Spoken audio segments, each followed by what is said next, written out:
नमस्कार, इन खबर में आपका स्वागत है। मैं विद्याशंकर तिवारी हूँ। राम मंदिर पे फैसला आने वाला है, किसी भी दिन अब आ सकता है, क्योंकि आज 5 तारीख हो गई और अब 17 से पहले एक हफ्ते, मान लीजिए कि एक हफ्ते के अंदर अंदर इस पर फैसला आ जाएगा। अब सरकार जो है, चाहे उत्तर प्रदेश सरकार हो चाहे केंद्र सरकार हो, अपने तरीके से तैयारी कर रही है कि सौहार्द बना रहे, और जो असामाजिक तत्व है वो अपनी तैयारी कर रहे हैं, वो भी अपनी तैयारी कर रहे हैं। जो अच्छे लोग हैं वो अपनी तैयारी कर रहे हैं, सद्भाव बनाए रखें।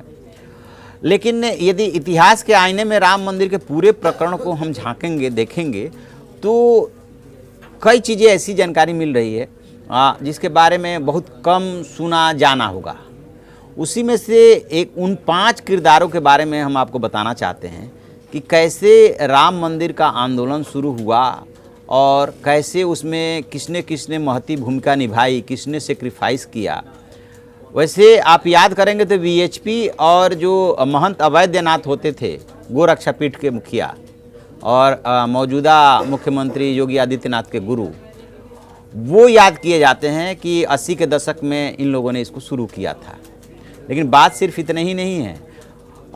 जो अवैधनाथ के गुरु थे, वहाँ से दिग्विजयनाथ, वहाँ से इस राम मंदिर आंदोलन कह लीजिए या उसकी तैयारी कह लीजिए, इसकी शुरुआत होती है।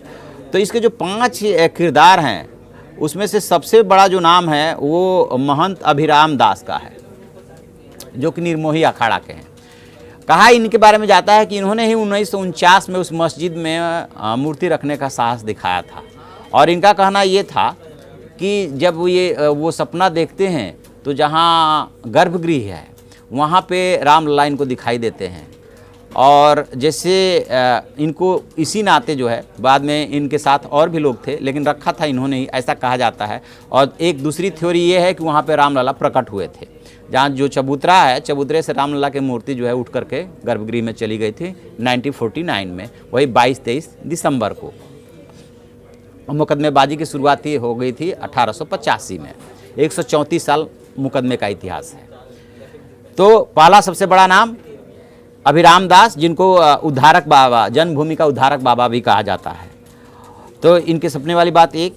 अब आते हैं जो दूसरा इसमें सबसे बड़ा किरदार है, जिसकी महत्वपूर्ण भूमिका थी, वो 1949 में जो वहाँ के डीएम थे के नायर, उनके बारे में ऑलरेडी एक एपिसोड में हम बता चुके हैं। 1930 बैच के ICS थे और 1 जून 1949 को जो है वहाँ पे फैजाबाद के कलेक्टर बने थे। और 23 दिसंबर को ये घटनाक्रम घटित हुआ था, जब रामलला जो है चबूतरे से उठ करके गर्भगृह में पहुंच गए थे। तब इनकी बड़ी महत्वपूर्ण भूमिका थी। पंडित जवाहरलाल नेहरू देश के प्रधानमंत्री हुआ करते थे, सरदार पटेल जो है गृह मंत्री थे, गोविंद बल्लभ पंत जो है वो प्रदेश के मुख्यमंत्री थे, भगवान सहाय जो है उत्तर प्रदेश के चीफ सेक्रेटरी थे। और इनको निर्देश दिया गया कि जो मूर्ति गई है अंदर, उसको फ़ौरन जो है जहाँ पे थे वहाँ पे वापस लाया जाए। इनका कहना यह था कि यदि ऐसा करते हैं तो लॉ एंड ऑर्डर की समस्या पैदा हो जाएगी, नहीं कर पाऊंगा। फिर दबाव दिया गया। पंडित जवाहरलाल नेहरू ने गोविंद बल्लभ पंत से नाराज़गी जाहिर की, लेकिन और गोविंद बल्लभ पंत ने जो है डीएम पे नाराज़गी जाहिर की कि आपको करना ही होगा। इन्होंने उठा करके अपना रिजिग्नेशन भेज दिया था कि यदि आप लोग अपने मन से करना है तो मेरा रिजिग्नेशन स्वीकार कर लीजिए, दूसरा डीएम पोस्ट कर लीजिए और करा लीजिए, मैं नहीं कर पाऊंगा। बाद में इन्होंने 1952 में जाकर के VRS ले लिया, यानी कि इस घटनाक्रम के 3 साल बाद। इसमें मैं ये जानकारी आपको दे दूं, गोविंद बल्लभ पंत ने इनका इस्तीफा मंजूर नहीं किया था और इनके सुझाव पे ही अदालत पे सब कुछ छोड़ दिया गया था और वहाँ की निगरानी व्यवस्था बढ़ा दी गई थी। रामलला की मूर्ति को घेर दिया गया था। 52 में इन्होंने VRS ले लिया और उसके बाद वकालत के पेशे में उतर गए और फिर जो है ये लोकसभा सदस्य भी चुने गए। बाद में ये संसद भी पहुँचे। के नायर केरल के रहने वाले थे। जो तीसरे किरदार हैं वो हैं महाराज पटेश्वरी प्रसाद सिंह। इनके बारे में हम भी नहीं जानते थे। राम जन्मभूमि मुक्ति की जो मुहिम थी उसके अहम रणनीतिकार माने जाते हैं। वो बलरामपुर स्टेट के महाराज थे। स्वामी करपात्री और महंत दिग्विजयनाथ से नज़दीकी थी इनकी। अब यहाँ से जुड़ रहा है। दिग्विजयनाथ कौन? गोरक्षा पीठ के मुखिया।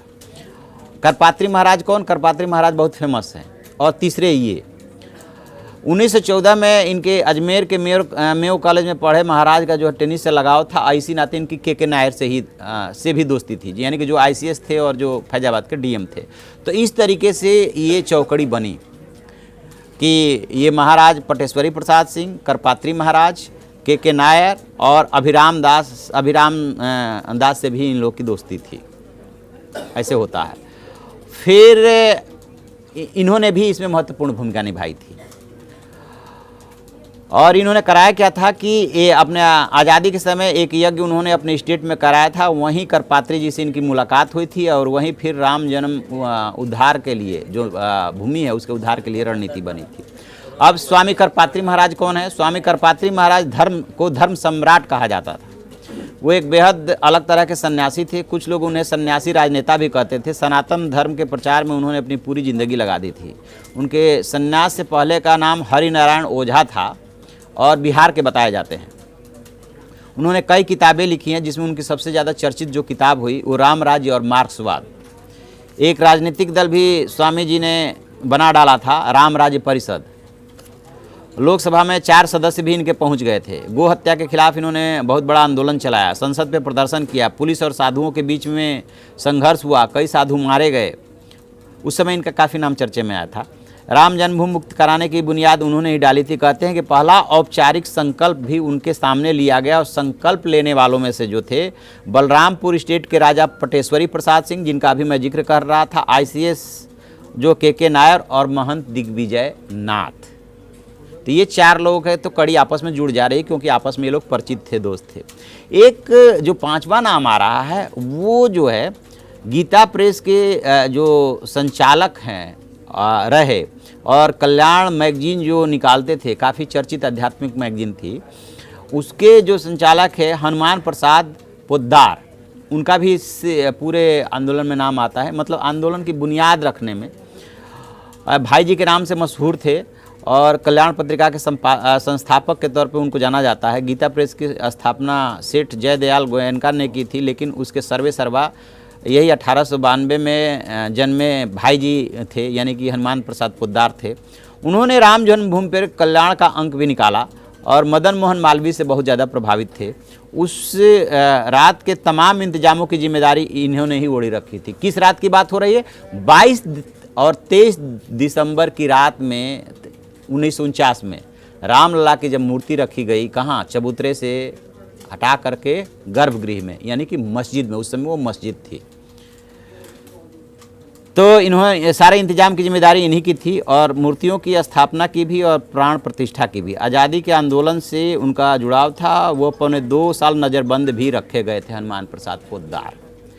अब उस रात क्या हुआ था 22-23 दिसंबर की रात में, कि एक तो थ्योरी ये बना दी गई या है, मैं इस पर कोई टिप्पणी नहीं कर रहा हूँ, कि रामलला वहाँ प्रकट हुए। और दूसरी थ्योरी ये है कि जब अंग्रेज़ों ने बाद के दिनों में संभवतः 1859 में, 1853 में तो दंगा हुआ था, वहाँ पे पहला दंगा हुआ था। और उसके बाद 1859 में अंग्रेज़ों ने क्या किया था कि उसको घेर दिया था, दीवार लगा दी थी। मस्जिद में लोग नमाज अता करते थे और जो चबूतरा था वहाँ पे लोग रामलला की पूजा करते थे। लेकिन हुआ क्या कि 1949 में, 1934 में भी दंगा हुआ था और उसके बाद जब 1949 में ये परिवर्तन हो गया, तो वो उस रात का जो कुछ भी घटनाक्रम हुआ, जिसके लिए कि अभिराम दास याद किए जाते हैं, इन्हीं की सबसे बड़ी कुर्बानी थी। और इन्होंने अपने भतीजे को के सिर पे हाथ रख के और अपने भाई से बोला था कि यदि मैं किसी काम के लिए जा रहा हूं और वहां पे यदि मुझको कुछ हो जाता है तो मेरा उत्तराधिकारी यही मेरा भतीजा होगा। और फिर वो जो है मस्जिद के अंदर घुस गए थे। तो मस्जिद के अंदर स्वाभाविक है कि मस्जिद होगी तो वहाँ पे जब ऐसी सेंसिटिव जगह पे थी तो वहाँ पे दरवाज़ा भी होगा, लोहे का दरवाज़ा था, लॉक लगा हुआ था, उसको तोड़ा भी गया होगा, फिर वहाँ पे मूर्ति रखी गई। तो ये वो 4-5 किरदार हैं जिनमें से जिनको शायद अब की पीढ़ी कम ही जानती है कि इन्होंने इसके लिए ये काम पूरा किया था, जिसमें एक राजा का भी नाम आ रहा है। तो देखते हैं जैसे फैसला आने वाला है, उससे पहले जितने इसमें एपिसोड बन सकते हैं, जो कुछ जानकारी देने वाले हों कि कब कब क्या क्या घटनाक्रम हुआ, इसमें क्या कौन कौन से मोड़ आए।